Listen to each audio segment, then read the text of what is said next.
મારે તમને પ્રાર્થના કરવાની કે આપણા શાસ્ત્ર વિરુદ્ધ, આપણા દેવદેવીઓ વિરુદ્ધ, આપણા આચાર્યો વિરુદ્ધ, આપણા તીર્થ સ્થાનો વિરુદ્ધ, આપણી નદીઓ વિરુદ્ધ કોઈ પણ વસ્તુ અખબારોમાં કે કોઈ જગ્યાએ આવે તો ભારતીય સંસ્કૃતિના માણસોએ એને વાંચવી નહીં જોઈએ.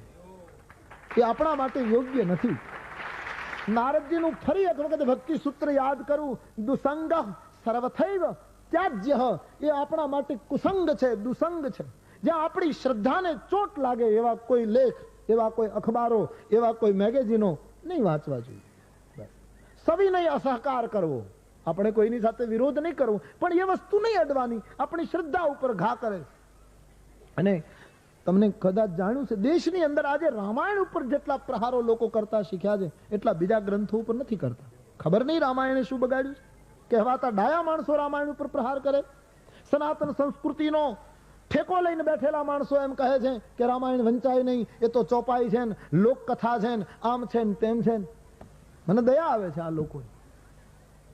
જે લોકો આવી પ્રવૃત્તિ કરે આપણા માટે દુસંગ છે, સત્સંગ નથી આપણા. બીજા ધર્મમાં કોઈ આમ કેમ આમ આમ આમ આંગળી ઊંચી નથી કરતો, કતલ કરી નાખે, લોકો મારી નાખે. હિન્દુ ધર્મ એટલો બધો વિશાળ ઉદાર છે કે આમાં ગમે તેને ફાવે એમ બોલી શકે, ગમે તેમ લખી શકે. અને આપણી હિન્દુ જનતા એવી થોડીક પેલી ઢીલી કે સાંભળી લે છે, સાંભળી લે કે હશે. તમારી ઉદારતાનો અમુક લોકો ખોટો અર્થ કરીને તમને કાયર સમજતા જાય છે, તમને ભીરું સમજતા જાય. એવા સમયે એવી એક સાંપ્રત, એક એવી સંઘર્ષમય ક્ષણોમાં ભારતીય સંસ્કૃતિની નૌકા છે, ત્યારે મેરે ભાઈ બહેન તમારી સંસ્કૃતિ માટે સજાગ બનો. તમારા રામકૃષ્ણ, તમારી ગીતા રામાયણ, તમારી વૈદિક પરંપરા, એના માટે તમારે જાગૃત બનવું જ રહ્યું. બુદ્ધિપૂર્વક પ્રયાસો થાય છે સમાજમાં, એના ઉપર વારંવાર હું કહી રહ્યો છું. તોડવાની કોશિશ થાય છે. એવા સમયે જાગૃત રહેવું. આપણે કોઈને થપાટ નથી મારવી, કોઈને ધક્કો નથી મારવો, કોઈને નુકસાન નથી પહોંચાડવું, પણ એવું લેખ, એવા લખાણો જ્યાં હોય એ વસ્તુ અડવી નહીં. બસ.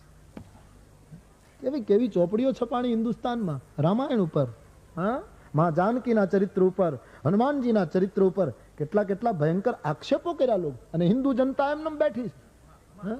અમે બૂમા બૂમ કરીએ છીએ ગાદી, અમારા ઉપર કેસ આવ્યો, નોટિસ આવી મારા ઉપર કે તમે અમારા હિતને નુકસાન પહોંચાડ્યું છે. અખબારનો રિપોર્ટ લઈ અને એક લેખકે અમને નોટિસ મોકલી મુંબઈના કોઈ મોટા સોલિસિટર પાસે. હું તો કાગળ વધારે જોઈ શકતો નથી, એટલી બધી ટપાલો આવે, એટલે માંડ જાઉં ત્યારે થોડા ઘણે ટપાલો જોઈ શકું જોઈએ. હવે નોટિસ